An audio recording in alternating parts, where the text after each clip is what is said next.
What's up, Internet? Welcome once again to the Free-to-Play Cast, brought to you by MMOBomb.com, your home for all things free-to-play related. This is episode 371. I am your host, Mike Byrne, a.k.a. Magic Man, and we've got a ton of stuff to cover for you today.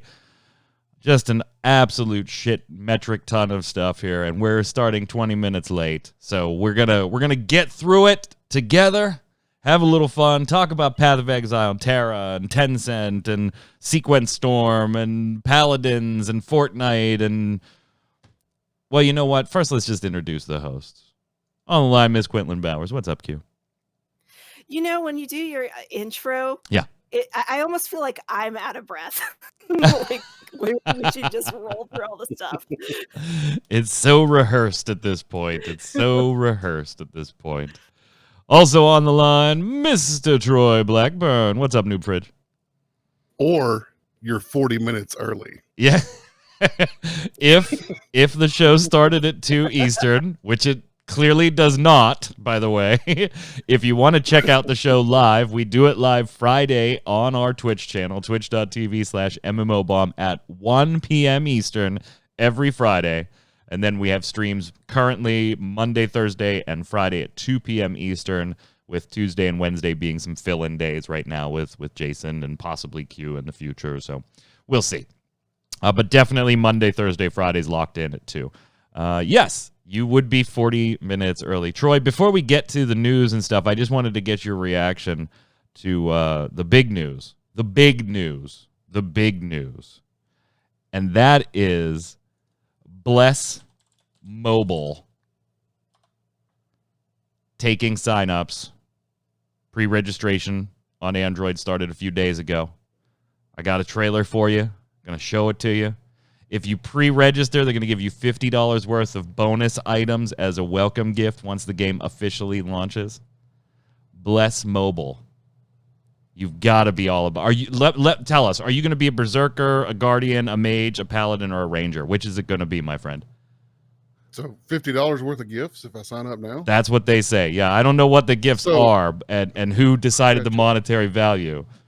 By the way, going into this show, Troy had no idea we were going to be talking about Bless in any fashion. I'm just springing this on him because I know he's a fan. So the money that the people put into the PC version, they can get back in the mobile version if they sign up now. So you've signed up on like 2 or 3 phones, right? You like grabbed your wife's, you grabbed yours, you asked your neighbors, can I borrow your phone real quick? Look at this. This is such trash. What, you don't like the big bunnies? I'm like genuinely watching this trailer. Yeah, again, he had no clue I was gonna bring this up, so he's literally watching the trailer 7 seconds behind real time right now. This isn't doing it for you? No, this is not This is not even gameplay. Okay, that might be gameplay. There's numbers. That leads me to believe that's gameplay. No interest, huh? I can't sell you on this. Look, they made an MMO. Yeah. That was a generic version of every MMO ever. Yeah. Why would you think that this isn't a generic version of every mobile game ever? This is going to be so cash shop heavy. All right, let's slide over and get started with the news. I think I've aggravated enough.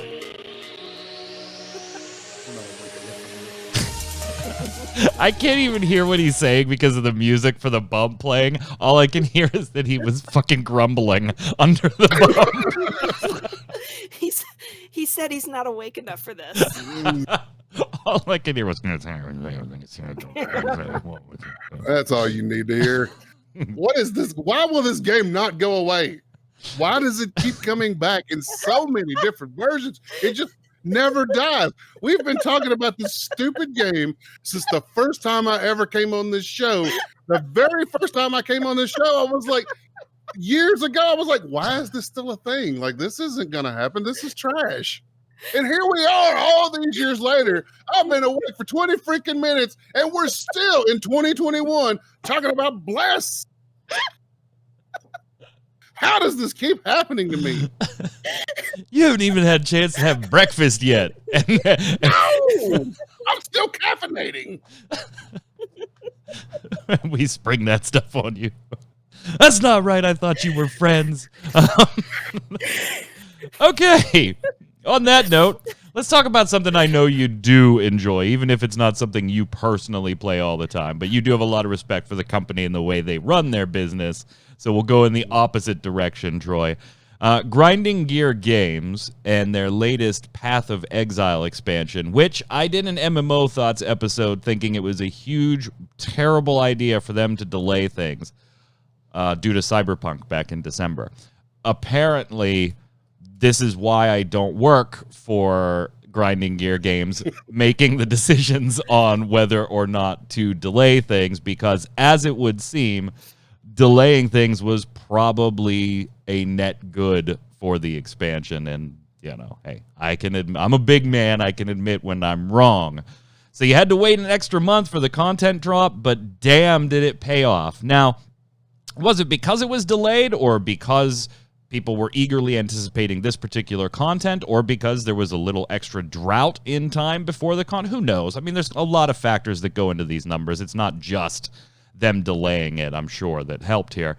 But it is seeing what they report to be the most successful expansion in Grinding Gear Games history. Now, we reported already on their concurrent players reaching 265,250 simultaneous players, making it number 4 on Steam at the time. And on Twitch, having over 750,000 unique viewers tuned in. Those are impressive numbers, to be sure. Obviously, there will be a little bit of a drop-off as we go forward. There always is. But they have actually issued a press release calling it their most successful expansion ever, Troy, ever. This is amazing to see at a time where a game, even a game with a good reputation like this, would eventually, you would think, start seeing some drop off, and maybe they start looking towards the next thing. They drop a content patch like this. They're so in tune with their community, as they have been from the beginning, that they can drop a patch like this at this point and make it be the most successful thing that they've done since the launch of the game. This company continues to do all the right things, say all the right things, and produce quality content in all the right ways. It's amazing at this point in this game's life cycle that this is still happening. Yeah, and Q, they you want to know what expansion they beat to claim this record as the most successful expansion in history? It was the previous expansion. Delirium in March of 2020 was the peak of the performance of the game during the beginning portion of the first lockdown, if you remember, for COVID reasons and stuff. And so, yeah, they have back-to-back smashed their own records. It's damn impressive. Whether you like the game or not, that's fine. Set that aside for a minute. It's an ARPG. It might not be your flavor, right? That's cool. No problem. But I just think there has to be an ultimate respect for the way this company operates, an ultimate respect for the way they've always done their cash up and handled their business, to the point that we've had speculation pieces over the years going, where the hell are they getting their money? I mean, how is this still successful? But it does really got to set you up to be kind of excited about Path of Exile 2, right, Q? I mean, I was already excited for that anyway, because I do like Path of Exile. I'm not a hardcore player, right? I kind of bounce around between things and stuff, but I do enjoy popping in and playing Path of Exile. And I think, I mean, obviously, it would seem that part of their success on both these expansions is probably COVID related. Absolutely, yeah. But also, I recall them when they made the decision, and I actually thought it was a good idea for them to delay past Cyberpunk, because, I mean, we didn't expect the stuff that was going to be happening with Cyberpunk to happen. Right. But I thought it was a good idea, not just because, well, then they're out of the way of Cyberpunk, but one of the things that they pointed out is this delay would actually end up being beneficial to them and the players, because it would give them a chance to do more testing and more of the stuff that they would just generally like to do when putting out a new update. Which, and to be if they fair, were just gonna be able given to the other keep it side in of the there. argument here, and I'm sorry to interject, but to be fair, the reason you're pointing that out is because that has been a gripe from the players. If we're going to point out the good, let's point out the bad. That has been a gripe of players in recent expansions, that maybe QA wasn't done as much as they should be doing it. Right. So their part of their argument, or their their listing of the benefits, was it actually kind of readjust their timelines for expansions so that they can do more of that stuff. So I would think that, obviously they benefited from that as well. I haven't been in to play it, so I don't know what problems they, may or may not have. I always assume that an expansion is going to need like a million updates. To, That is just the because world we that's live the way in. they work. But I mean, I'm gonna get there. There were definitely benefits to just waiting, so I think it was just smart on their part. It's Certainly, not every day we get a game like the scope that Cyberpunk had coming in that would affect literally everything like that. I mean, I dropped out those of games don't launch Genshin. every day. Right, I've dropped out of Genshin for a while just to play Cyberpunk. So you were playing it on the best platform in the world for the game, the Google Stadia. yeah, weirdly enough. Ironically, it was the most stable and reliable version of the game. That It is an really- entire show unto itself. Right? What No the shit. It really was. No shit. Yeah, I mean, it's just, yeah. I don't want to say perfect storm of circumstances, because obviously we're talking about circumstances that have caused the death of hundreds of thousands here in the United States, and millions getting infected or sick across the world. So I perfect storm feels like the wrong term, but it kind of was that for not just Path of Exile, but gaming in general, particularly online play. When you're home, what are you going to do? Watch Netflix, watch TV, hang and play a board game with the family, Yeah, boot up a video game. Just to be clear, I'm pretty sure all of us here would much rather Yeah. game companies not make as much money as they were making 100%. last year. Yeah, 100%. So Well, we're going to talk a little bit about money now, so let's roll with that. TERA just had its update, and I mean, this isn't the money portion, but if you are a TERA player, some new dungeons and some stuff to do in there, that's always good. There's actually quite a bit in this update, so take a look at the patch notes. You can get them on mmobomb.com, but a pair of new instances accompanied by another 2 instances that were in the past but are coming back. So you may, if they're fan favorites, or if you like them, you'll have plenty of stuff to do. And if you're just new to the game, then you've technically got 4 new dungeons and some easy and hard mode varieties depending on which dungeons you're running. But more importantly, Krafton, the owners of TERA and Bluehole Studios and all that stuff, has announced that it's actually going to go public later this year in 2021. Its stock will be traded on the stock exchange. Now, right now, Troy, Bloomberg is reporting that the initial public offering for all the stock could be valued at as much as $27.2 billion, with a B, billion dollars. Now, if you just think about TERA, right, you're like, there is no way they are getting that type of money. But it is important to remember that this is the company with PUBG as well. There are other, particularly PUBG, right? There are other high-profile properties in this portfolio. So now you could not only not play TERA, Troy, you could also own stock in it. How many shares can I get you? This is going to be the worst thing to happen to the players of these games. As usual, we're going to have a public offering. We're going to have shareholders. Those shareholders are going to get pushy for more and more and more money. Stuff's going to be pushed out faster, worse, just to make shareholders happy. And then you end up in a CD Projekt Red situation. So congratulations to you. If you play this game, you're screwed.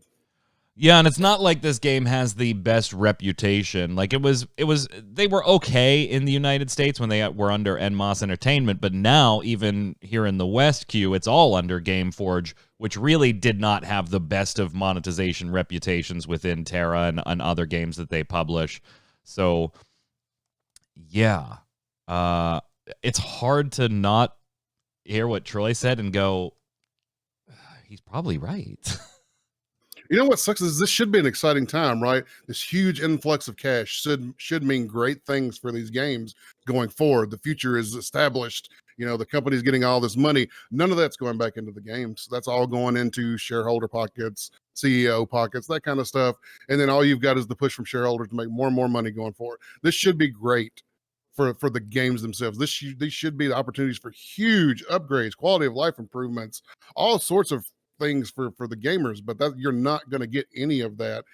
You're going to get all the negative, just like we always do when companies go public. Agree or disagree, Q?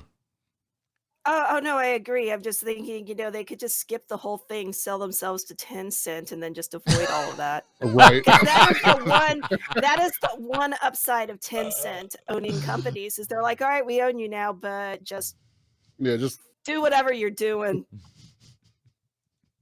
I guess that is one way to do it. I actually considered it, and some people in chat apparently were considering it too. I actually considered buying some shares, not because I'm looking for long-term growth out of PUBG or TERA or any of the Krafton titles, but because I thought it'd be a quick turn, right? Buy in, let it sit for a month, and then turn it back out, right? I wasn't looking to hardcore, but I didn't want to day trade it. Just short-term investment type deal. I don't know. Is that number? I don't know the first thing about evaluations for an IPO. So I will certainly defer to Bloomberg's 27.2 million valuation. Yeah. But I just can't get over that. Even with PUBG and the other things that Krafton has their hands in, I can't get over how big that number is. Well, that number is big to us, though. Company-wise, when you're talking about a company versus individuals, I feel like that's not as big of a number as our brains want to tell us it is. Well, shit, the company's probably disappointed. They're probably like, man, we thought we'd come in at 30 billion. Yeah, I mean, they probably are, but it's... They are looking at doing what? I think it was 2 new PUBG games by 2022. I mean, so they have stuff on the horizon. What the world needs. What's that? That's just what the world needs. Right. More PUBG games. And they do have some subsidiaries that are doing some other projects as well. I don't know. Yeah. I mean, yeah, I'll defer to Bloomberg, of course. We'll see. Because it may not hit that. The shareholders or the stock buyers may not think it's worth that. They may have a totally different valuation on it. We'll see.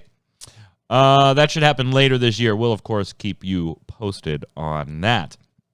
Speaking of and keeping with the topic of money and, as Q mentioned, Tencent, a little shout out to Genshin Impact for hitting 9.7 million viewers on one day. Good Lord. That's coming from Nico Partners. They've been doing these types of statistical analysis for years and years now. Yeah. On December 1st, Everybody loves Zhongli. When Zhongli was introduced, 9.5 million viewers. Anyway, just want to throw that out there.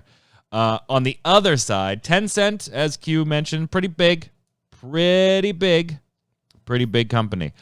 But I think some of us didn't have an idea of exactly how big, because Nico Partners went through Tencent's portfolio and listed 31 game companies that Tencent got some piece of just in 2020. In 2020. I was going to say earlier, they own stuff that I'm not even aware of at this point. I find out all the time Tencent owns a share of something that I play, and I'm like, what? Yep. Since when? That's triple the number it invested in 2019. So if they had 10 then and 31 now, that's already 41. Now, some of those include, obviously, well-known Western companies, too, like Funcom and Jaeger and Leu. But they own maybe not surprising, Q, a lot of smaller Chinese developers kind of shifting their portfolio into smaller companies more than the big splash Riot Games, Epic Games, that type of deal. Okay, admittedly, I don't pay attention to what all the smaller companies in China are. Probably mostly mobile games. Right, like what I know about Like Bless Online Chinese Mobile, companies- baby. What I know about Chinese companies is pretty small. Like I know Spicy Horse is based there, but it's owned by a Western person, so they're just there because it's cheaper. But honestly, for I don't know, a couple of years now, I've just assumed that Tencent owns a little bit of everything. Yeah, it's 'Cause probably safer that way. You don't just see their name on video games either. You see it on movies and stuff, and especially with stuff you want to get into China, right? Like a lot of these companies, they start out just working with Tencent because you have a couple of options of companies to work with if you want your game in China. Yeah. So like hi-rez, right? Like early on, hi-rez was just hi-rez. Tencent now owns a portion of hi-rez, but the reason that's the case is at some point, hi-rez was like, well, we want to get into China. We have to work with the company because there's regulations and all this jazz. Yep. And then somewhere in there, Tencent was just like, all right, well, we're going to back part of this. And this was back, before Paladins and stuff. It was just Smite. Yeah. But we're going to back part of this. And, and then they just kind of got in there. So that's the way a lot of that's working. And I just, at this point, really assume that minus maybe what Disney is doing, Tencent owns everything. Jason is in chat saying that Tencent actually owns 60% of him. Jason, we're only 15 minutes into the show, by the way. So welcome. You haven't missed much. Although I did take World of Warships out. We're going to save that for when you come back. We can talk about that and get, some review on it since it's, it'll be a few weeks at that point since you're off today and next week. Sticking with Tencent, though, this, I think, I bring that up just to give you an idea of scope. Like, you may not realize, yes, they're big, but they bought into 31 companies just in this year. That's super big. According to Roundhill Investments, Tencent is considering debt financing for a possible gaming deal. Now, don't think debt financing is a bad thing, right? It's usually not. It means they're restructuring things to free up cash on hand right now with the intent of paying it back in a different way later because you need the cash on hand right now for something. So that's a typical process that a lot of companies do, particularly for acquisitions. Why? Well, Roundhill Investments speculates that Tencent is looking at a potential acquisition of a gaming business, according to TMT Finance, and the target of that acquisition has not been publicly identified, but it's expected to be a gaming company in the United States or South Korea. Now, to do this, by the way, if you have to debt finance to make a deal like this happen when you're already as big as Tencent, that means the acquisition price has got to be massive. It is a big acquisition price. It is not buying Digital Extremes, or something like that, which is already fairly big with Warframe. This is a bigger acquisition of a company in the U.S. or South Korea. Speculation, Troy. Do you even want to guess at who this could be? Again, this is all speculation, so sprinkle salt all over it. Well, the fact that it's either they've identified a U.S. or a South Korean company means it's probably going to be something you've heard of. At least the fact that they're debt refinancing, I don't know. Let's get crazy. Activision. You think that'd be huge. A lot of people in chat throwing Nexon, and Nexon was my first gut, but then if they wanted Nexon, they had a shot at that already. Yeah, I thought so. Oh yeah, Nexon forgot about that. Yeah, just in late 2019, like into 2020ish, they had a shot at Nexon. They were in the bidding for that, and the price just didn't get to a point where the Nexon owner wanted to sell. So they had doesn't mean that things couldn't have changed after the, well, you know what? I turned that offer down. Maybe I should have accepted it. Let's go back and see if it's still on the table. And now it is, and they're moving on it. So I'm not saying it couldn't be Nexon. I'm simply pointing out that they had that opportunity. If I had to go with one, I don't think it's Activision. I think that would be a massive purchase. That would be crazy. Yeah, I don't think it's going to be like EA or Activision or anything like that. But I could see Bethesda's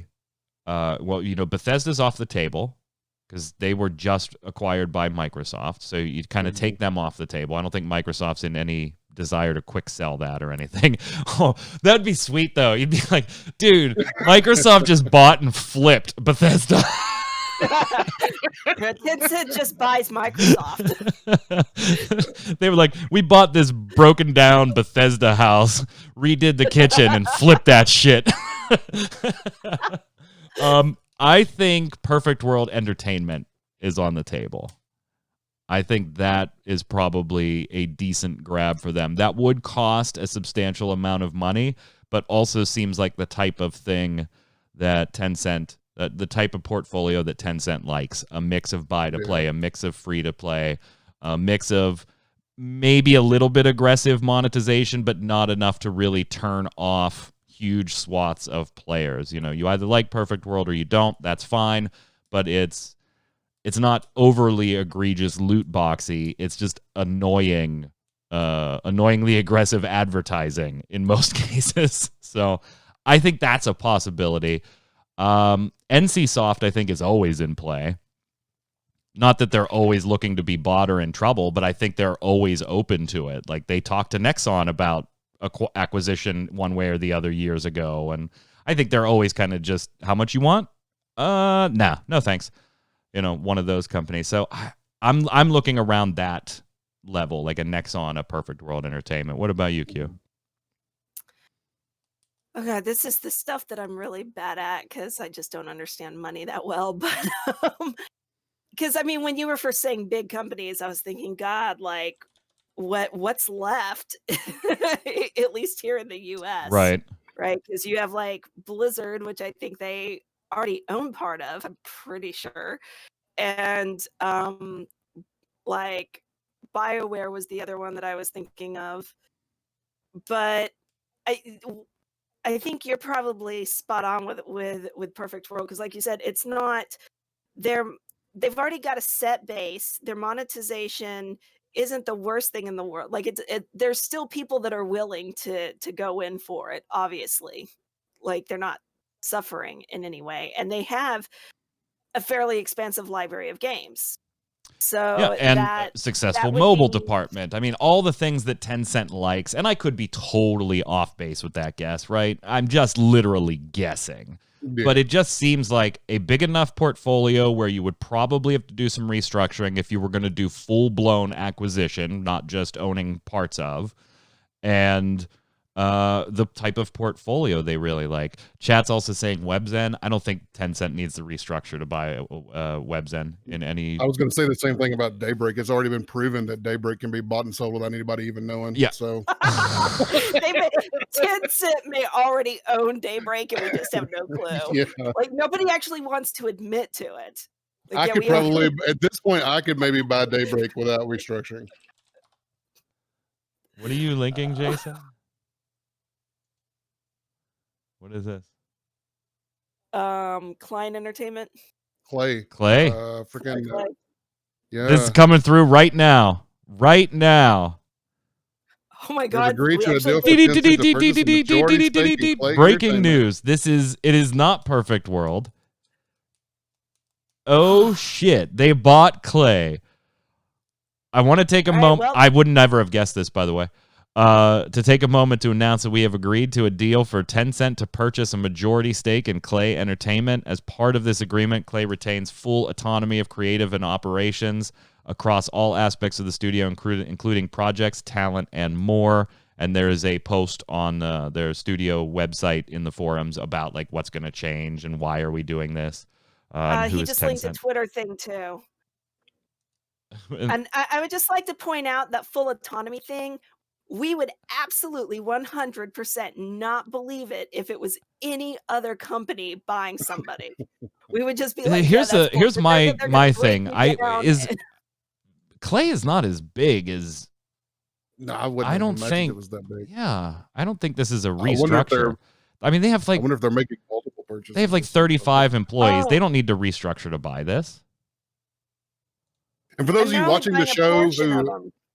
aren't familiar with Clay, just right off the top of your head, don't starve. Mike, check the oxygen not Twitter. included. Jason's link. So. Okay. Who is this? Somebody that tweets about video. Oh, Daniel Abad. Okay. Tencent's these are all- acquiring a these are all majority good stake in things. Clay Entertainment, the developers of Don't Starve. Just to note, this isn't related to the money Tencent was confirmed to be raising yesterday. Yeah, it was So like they're not done Clay buying has stuff. like 40 employees. They don't need to debt refinance or restructure. I'm still gonna say, okay, so it's not breaking news, but not breaking news for what we were talking about. Sorry, sometimes it comes in live, chat. So it is still Friday. It is still Friday. All right, there may be another we got to keep acquisition going, or before we're we're never done. going to get through the show today. Let us know who you think Tencent is buying in the comments below, whether it's on mmobomb.com or on our YouTube channel. We want to talk about real quick some changes to the esports scene this year. One's getting bigger, one's going out the door. I'm sure if I gave you two game titles that we're going to talk about here, you could guess which one was which. If I said Fortnite and Paladins, there you go. Fortnite is putting up $20 million in this year's season. That is up from $17 million. It's going to be distributed across the Fortnite competitive season in various $3 or $3 million amounts here and there, all over different qualifiers and tournaments and things like that. So I won't get into the nitty gritty of their season structure. The point is they're upping the prize pool from 17 million to 20 million as far as the entire competitive scene. On the flip side, hi-rez Studios deciding, you know what? That prize pool that we gave away last season for Paladins competition, we're going to be making changes for this year. It's 0. And they're going to be leaving the competitive scene for this season. Will they come back? I don't know. We'll see. But apparently players weren't exactly all that thrilled with the competitive season. And so hi-rez and team have decided, yeah, it's probably better for us to spend the time and the money improving the game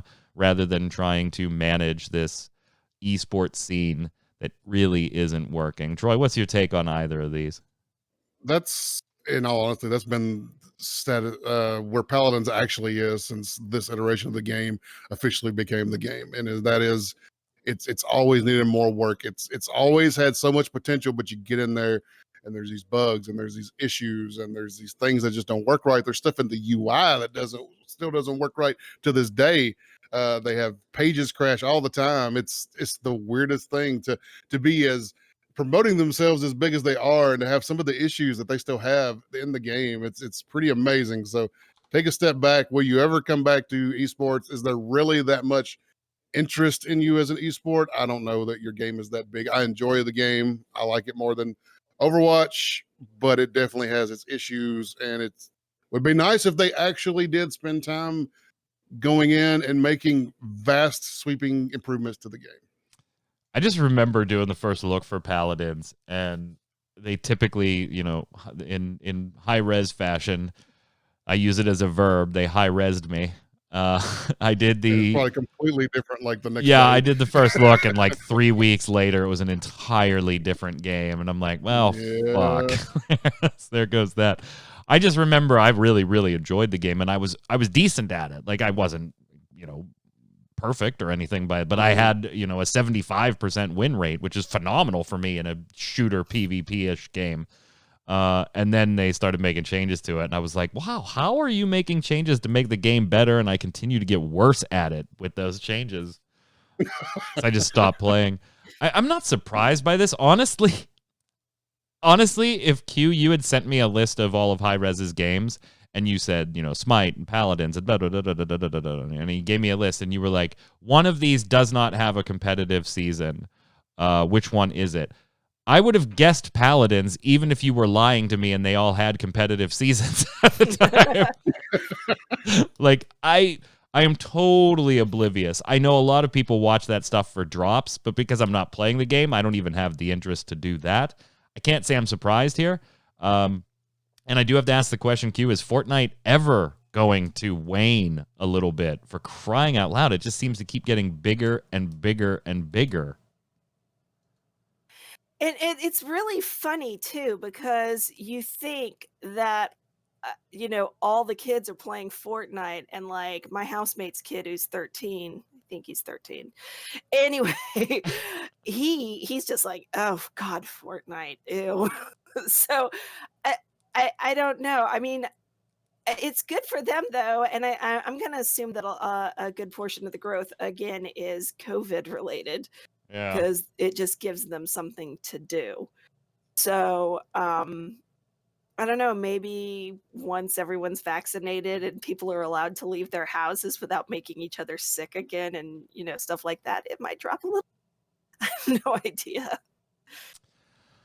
And they got the Predator crossover going on. I mean, they got the Pele soccer event thing going on. They got a Terminator thing coming up, too. It was just, oh, good Lord. I don't know. They've got the money to throw around. Yeah. All right, final thing before we go on to the weekly bombs this week. We've got Sequence Storm. I did a first look for this, then put it up earlier this week. If you're into rhythm games, DJ Max, stuff like that, definitely give this one a look. It's been hiding on Steam for a few years now. Very small team. I think it's actually only one person, but don't quote me. I just know it's a very, very small team. And it's been on Steam for about 2 years now. It just switched to a free-to-play model, which is kind of unique on its own because it's a rhythm game. You normally don't get those for free-to-play. Unless they're mobile. Tap Sonic for the win. Very, very unique, though, in the kind of, it's almost a race in most circumstances. You're racing other cars, whether they be AI or, playing with a friend, or you're racing time trials.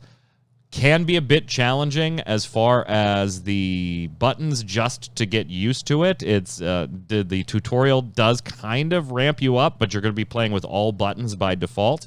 Now, the developer did take a moment, thank you very much, by the way, for chiming in on my first look video in the comments just to say, hey, you can, if you want to, bump that down so you're not playing with all buttons.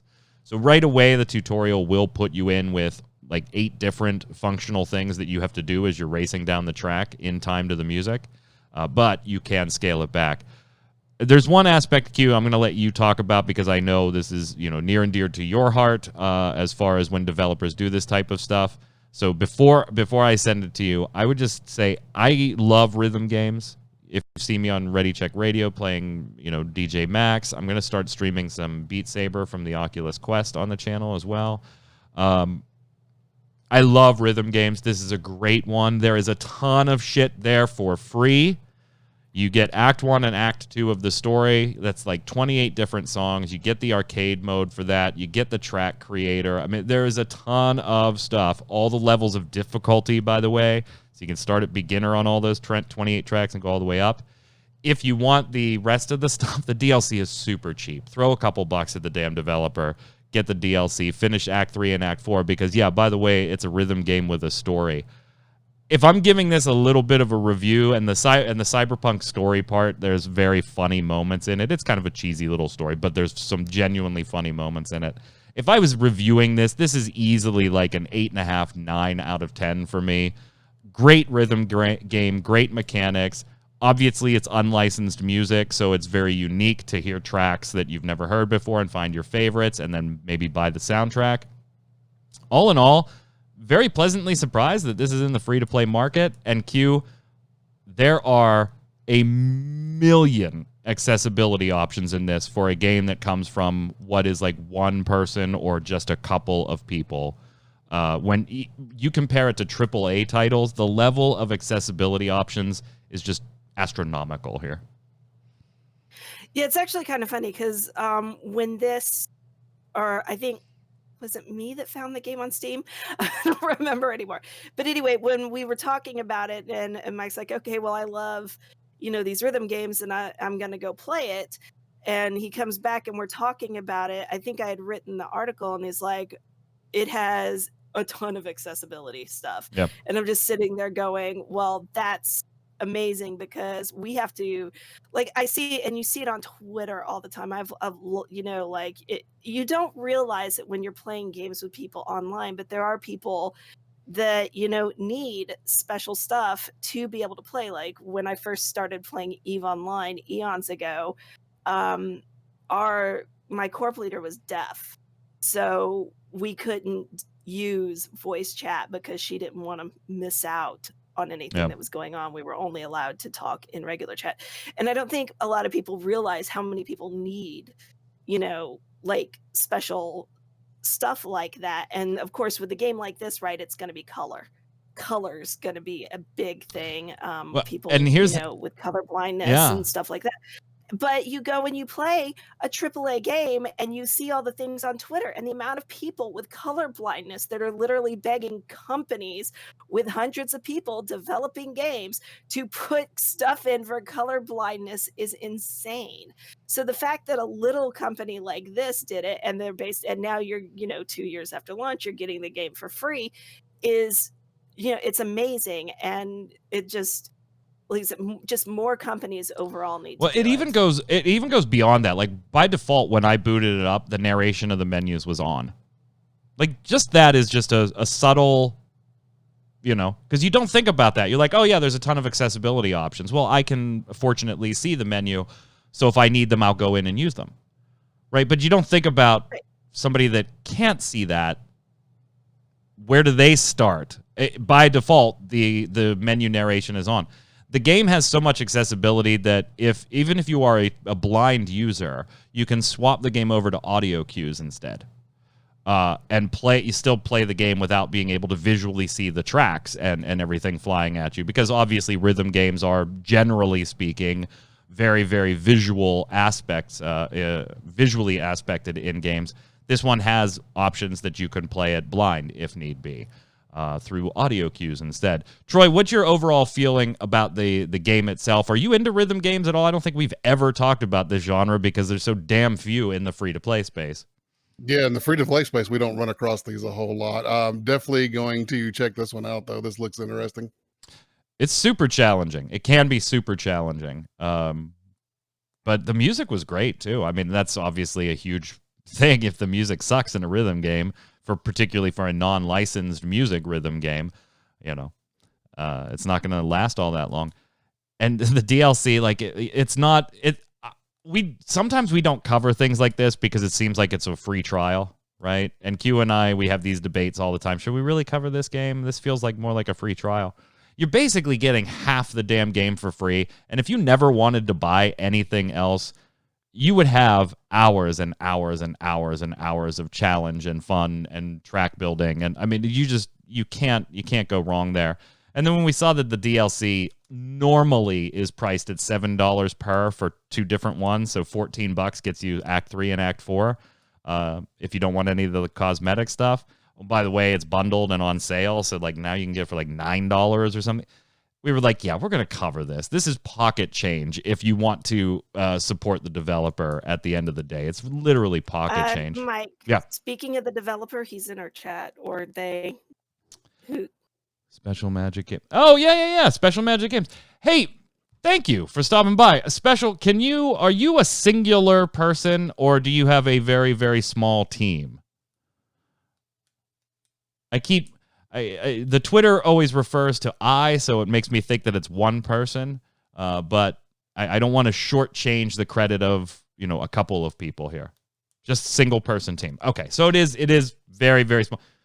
Go get the free version and shell out $11. For God's sakes, just do it. If you like rhythm games, DJ Maxx is never on fucking sale. The damn thing is always $50 to $60. It's years old. I have it. You want to come over to Ready Check Radio and watch it? Great. We'll play it. You want to play Beat Saber? Great. The damn thing's never on sale. Go give them $10. If you like a rhythm game, it's a damn good one. They're giving you shit for free, and then just shut up and give them $10. Troy, give them $10. Do it today. Give them $10. Give them $10 for God's sake. $10 coming today. Don't worry about it. It's coming. Yeah, it's fun. It's fun. All joking aside, it is very well done, and I'm such a rhythm game nut that if it was crap, I would tell you that it was crap, even with them in my chat. Last thing, and I don't want to go too deep into this. I feel like this is one that we should really talk about when Jason's here too. So we'll kind of circle back, and I know we're going to mention this on the Gaming Gumbo on Saturday too. Yeah, sponsored. Hashtag not sponsored. Yeah, you're right. Hashtag not sponsored. Just, yeah, thumbs up. Give him $10. Chat says Jason is here. No, he's in chat. I mean on the show. The New York Times a little bit ago published an article right on the front page about kids and screen time. And in particular, one family who felt their teenage son was spending an awful lot of time on the screen, and the father felt like he was a failure because his son said if he took his phone away, he'd feel like his life was over, and I failed you as a father. And at the end of the piece, the mother, says the family dog died on New Year's Eve, and their son said that playing games with his friends helped him to not think about that loss. This concerned his mother, who felt that her son was escaping the emotions of real life. To what she says, "What are you going to do when you're married and stressed? Tell your wife that you need to play Xbox," she said to her son during the interview. And the answer is yes. The answer there is yes. As a married father of 3, there is nothing wrong with saying, look, I need an hour and some Rocket League matches. I'm in a really bad mood. I'm going to go down to the basement, shoot the ball around. I'll be back in an hour. I'm going to go get frustrated at Sequence Storm and throw my fucking desk. I'll be back. I'll be back in an hour. There's nothing wrong with that, like saying you want to go read for an hour. So first off, yes, that's a stupid question. Now, I know this can get into people thinking that they can know what's best for other people's kids. And you know me and the way I've raised my kids, I did limit some of their screen time as they were growing up. And looking back, would I still do that? I don't know, because I didn't limit their other creative outlets. I didn't say they couldn't read longer than 45 minutes. They couldn't build with Legos, longer than an hour. So maybe, I don't know if my kids are older now, so this really doesn't matter in the context of my life. Maybe I would do things a little differently there, because I view games differently now than I also did when I was a 20-year-old, 25-year-old father, right? I don't know. I think it's definitely a situation where you should be aware of what your kids are playing, be monitoring what your kids are playing, how they're playing, and who they're playing with. But yeah, I don't think it's going to doom your kids to eternities of solitude and screen time by, during a pandemic, using it as the primary social functional tool for themselves, Q. Okay, well, I don't have kids. I spend time around kids, right? Right. I don't have kids of my own. And honestly, my only problem, like I said, with kids playing a lot of games is some of the things that you were talking about. Being aware of what they're playing, being aware of how they're playing, I think is very important, because you do, have like the potential for anger issues if you're not kind of, helping them learn how Right. to deal with some of their frustration with, say, their fellow players or something like that. So I think being involved in what your kids are playing is a good idea. And, Play it with them. Here's a novel idea. Right? Understanding the ESRB things, stuff like that. But yeah, it's a pandemic, and I'm not going to go into details on this, but at 2 points in, say, the last 5-6 years, really bad things happened to me. I mean, seriously bad. I spent fucking 3 weeks watching Rick and Morty on repeat one time, and then like this past, you know, year, there was I watched a lot of Good Omens.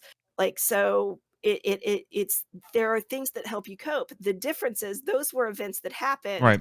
and ended, and I needed time to get my head around what was going on. This is a pandemic, and these are children who could no longer go to school, no longer go hang out with their friends. Yeah. Some of the kids are living in less than ideal environments, right? So, I mean, Troy, it was such you a... Sorry, Q, go ahead.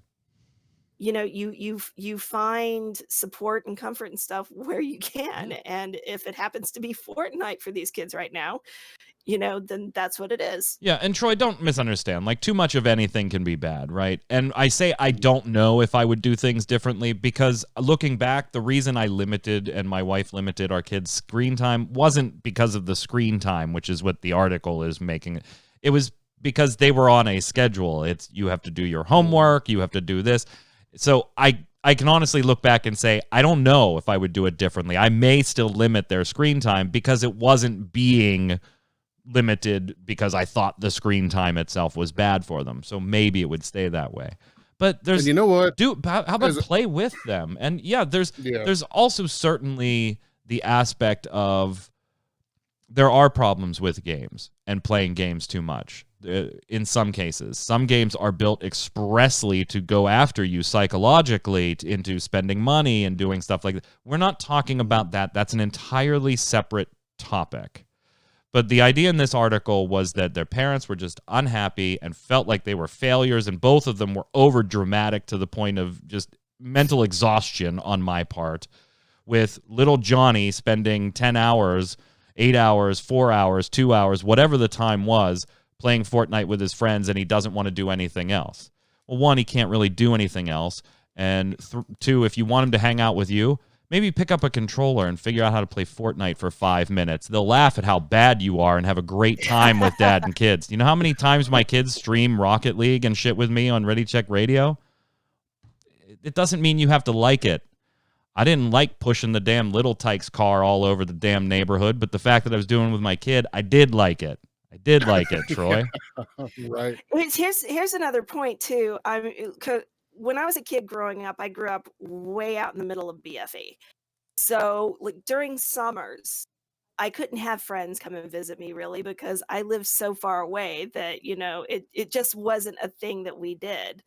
And granted, at that point in time, video games were Atari, Nintendo, and you didn't have as much time on it, but I read a lot. I read on average a novel and a half a day during the summer. And I mean, now for a lot of parents, that would seem incredibly accepable that your child is reading that much. Do you know how many times a video game has led my kids to a book, Q? Do you know how many times they'll play something and I'll be like, oh, that's a reference to this. Well, what's that? Oh, it's kind of funny. It's a reference to this and this and this and this and this. And really? Yeah. It's a book. It came out here. Can we get it? Hell yeah, we can get it. No problem. Here you go. Well, with JRPGs and stuff like that, you were doing reading all the time. You're both reading and problem solving when you're playing a lot of these games. Like there's a lot of skills and everything that can be picked up from video games. So again, I think it's just one of those things. But if you're concerned your child is doing it too much, then go do it with them and see what it is that they're actually doing. Or find other things for them to do that might interest them, because, like you said, with the book references, maybe if you're sitting there and your kid's sitting there playing Metro or whatever, they might actually be interested in reading the book. So Troy didn't even know Witcher was a book. Man, whatever. Now, in all honesty, I have read way more of those original stories since Witcher 3 came out. I was, while being familiar with the stories, I've gone back and actually read them since the game. Yeah. They got me to physically purchase the books. Yeah, and okay, everybody's going to have a different take on this, and that's fine. We can all, I have kids. I raise them differently than you who have kids. That's totally fine, and I'm not going to tell you how to raise your kids. Don't tell me how to raise my kids. All I really want to leave this topic on is things are really messed up right now. They are really messed up right now. All of the adults in the room need an outlet. All of the children in the room need an outlet. I wouldn't be slamming doors shut on some of those outlets right now when those outlets are very limited. That's all. I would just encourage a back off and take a look at things approach a little bit. And I also would encourage the New York Times, because I'm sure they're watching. They're in chat too, right? Sequence Storm showed up. The New York Times showed up too.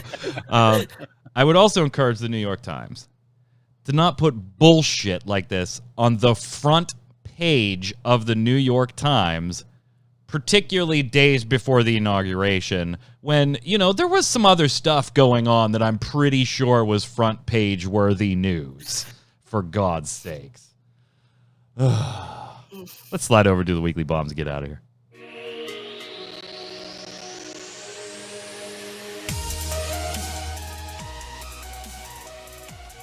You know, I feel good. I feel like we brought the angry on Jason's behalf today. But we also brought the funny with the blessed stuff and some other things. I feel like we represented Jason nicely. Jason also says the New York Times has been printing crap bullshit for years now. So, from me, I was going to give a dub bomb to Ion's new content for in the EU right now. Eventually, it'll come here, and I do want to give that to him. But I need to give a dub bomb here to something else. So, a while ago, I did a MMO Thoughts episode that we reviewed. We talked about gaming mice, and we reviewed the Razer Naga Pro, the wireless with the plates that slap. And all of you know, most of you know, that I've used a Naga for years and years, since the original Naga. And I've replaced it, and then went to the Naga Chroma. Then Razer sent me the Naga Pro. I did that review, and I've been using that. Well, now they sent me the Naga X. This is the newest version of just the regular Naga mouse. So no bells and whistles. Side panel doesn't come off. It's just the original design of the Naga with the new slightly more streamlined fitting and everything, and the upgraded pixel density, or DPI. And I got to give this. I got to give this a dub bomb. As much as I like the Pro, I very much like the Pro. Watch the review, the MMO Thoughts episode. I was very complimentary of it, with a few concerns, a few caveats, particularly about how delicate it felt. And I know this isn't wireless. You know, this is like $80. There's no charger. It's just a USB mouse. Plug the damn thing in, and it's got your 12 buttons. The panels don't come off or anything. I've actually switched from the Naga Pro back to the Naga X. The increased sensitivity is great. But I just feel like it's a little more durable. It feels a little more durable, and that could be psychosomatic or whatever. But it feels a little more durable than the Pro, but it has all the benefits of the Pro. So if you liked the Pro in that review, and you would be using primarily the 12-button panel, maybe consider saving yourself some money and get the Naga X instead. You'll save about $50, $70 if you would have bought the charger for it, for the Naga Pro. And you'll have a damn good mouse, but you will be attached to a wire. And the 12-button panel works for everything that the other Naga Pro panels work for anyway.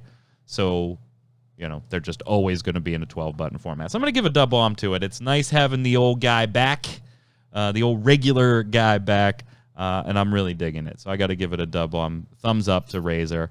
Maybe $80. I probably would have liked to see a $70 price tag on it these days, since there isn't too much that's changed with the Naga X over the previous wired regular Nagas. But $80, you know, you're always going to pay a little more because it says Razer on the damn thing.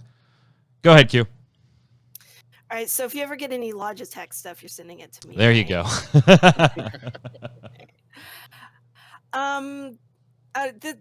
This is kind of an A-bomb. It seems a little weird to call. Yeah, it Razer's, A-bomb, of course, in but chat, too. They're all here. yeah, everybody's here. So I woke up this morning and saw that Myra Furlan, who played Delin on Babylon 5, passed away this week. So I just want to give an A-bomb to that, because she's, you know, was a really awesome lady, and it makes me sad. Oh, Troy. Speaking of using screen time to escape from the world, I just want to give a dub bomb to any game that uses actual voice recording, voice lines to tell their stories. ESO, Star Wars: The Old Republic. I'm looking at you mostly right now. It's for me, it's become so immersive to just go back, chill, listen to all the voice lines, just play the story. Screw in game, screw, oh my God, I got to get max level right now. Just play the story, explore, enjoy the experience. The voice acting has done worlds of good for me to just escape, and it's like an interactive book, and I really enjoy it. Fantastic. Jason giving a dub bomb to his nephew he always talks about on the show. He and his wife had their first child last weekend. Congratulations. Oh, Congratulations. Watch that kid's screen time. From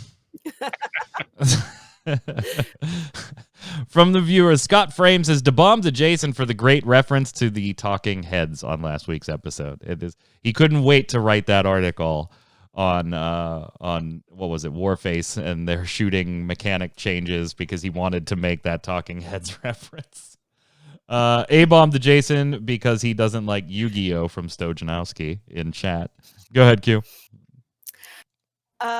Apex on Da-bomb to Smite Season 8. God, 8 seasons. We're old. Go ahead, Troy. Voxarius. The bomb I have to give is to Epic Games for the free Star Wars Battlefront 2 Celebration Edition. Yeah.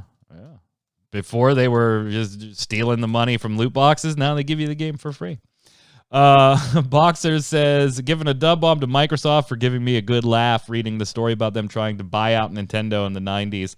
Their sales pitch was, hey, you make good games, but your hardware sucks. I can see why it fell through. Yeah.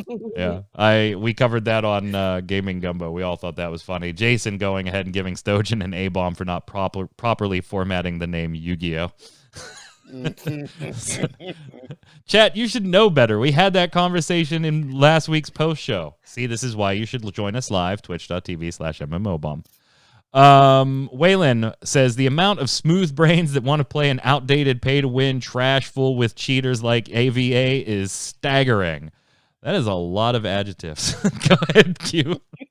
What was that?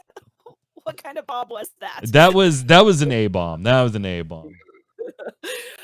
Razor Roses, note from Mike. This is in regards to Shadow Arena. No, see, when it says note from Mike, you don't have to read that portion out loud. No, I felt it was pertinent. I did that on purpose. I felt it was pertinent. Go ahead. Since you thought we needed to know it. Right? Black Desert is best in 1v1 scenarios. The fact that it doesn't have a 1v1 arena is bad. Node Wars are a shit show. Battle Royale was not even part of the game, and we can't even use our own characters, so no point in playing that.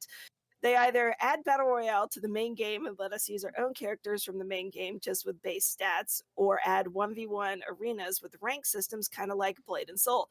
3v3 would also be fine, but the more players, the less skill involved, especially when BDO has no way to get out of the stuns. First player to land a stun wins, and in Node Wars, it's a very hard fight versus 100 players throwing stuns at you. That was something. Sucks. Yeah, I told you guys that and said it during the first look that when I was playing the Shadow Arena for the video when it was Battle Royale, it's like whoever gets their stun off first wins. Oh, there is somebody. Let's sneak up behind him and get the stun off. Old Glory says, dub-bomb to Bless Mobile, $50 worth of free goodies. Windshark says, da-bomb to Special Magic Games for making a great game. And thank you for showing up in chat. That was very kind of you to do so. Kiri says, A-bomb to every company that's trying to get money of old times on mobile versions. Question of the week. Last week, we asked you, what is your favorite MMO of all time and why? Yamikami chimes in, my MMORPG of all time is, and always will be, World of Warcraft, vanilla till Wrath of the Lich King. I have so many fond memories of that game, not because of the game itself, but because of the people I played with. Too bad any sort of community just went down the drain from Cataclysm and beyond. Go ahead, Q. I think that, by the way, is going to be a lot of people's answer. Probably so. TCal 2399. Mine is Final Fantasy 14. Shocker. It's not only because it's Final Fantasy MMO. I happen to think Final Fantasy 11 is the worst MMO ever. What? Wait, what? Wow. Do you need a moment to? But there's just No something more special. screen time. You're grounded. Go to bed. But there's just something special about 14. The ease of access, the unapologetic fan service, Koji's plans all just speak to me. Combine that with the fact that black mages are more explodey than they've ever been, and you got a winner. It's always about exploding things. Kiri in chat, by the way, it's nice to see you, my friend. You haven't been here for a while. I hope work and family is all well. Says Final Fantasy 11 forever. Yes. Yes, that is the right answer. That is the correct answer. Only Kiri got it. Question of the week for this week. What genre is missing or vastly underrepresented in the free-to-play space, and why do you think that is? Now, no fair-taking rhythm games. We already did that today. We talked about that. So you got to pick something different than rhythm games. So what genre do you think isn't in the free-to-play space all that much? Like, do you have a favorite buy-to-play game that you would love to see those types of games made free-to-play? Let us know about it in the comments below. While you're there, don't forget your weekly bombs. D-bomb for something good, A-bomb for something bad in the world of gaming or just in life in general. And if you have a question for the panel, next week panel is Will Fredo and Robin Baird will be back. So those will be our hosts. Throw it in the comments below, and we'll be sure to bring it to next week's show. Until then, Troy, where can everybody find you? You know what? Right here, twitch.tv/MMOBomb, every Thursday, 2 p.m. Eastern time. I am here streaming all by myself. If you want to hear me rant and rave about stuff, this is the place to do it. $50 worth of goodies incoming, Troy Blackburn. Q, where can everybody find you, my friend? Hanging out on Twitter at Quintlin, and I guess maybe at some point here on the MMO Bomb Twitch, provided people actually want to sit and watch me play Genshin Impact, because apparently that's what I'm being conscripted to do. 9.5 million people have watched it, so I'm sure at least 2 will find you. At least two will find you. I'm Mike Byrne. You can follow me there on Twitter at magicman1, but more importantly, follow at MMO Bomb so we can tweet at you with all the latest news, articles, giveaways, first look videos, interviews, and so much more. Until next time, stay safe. See you on the servers.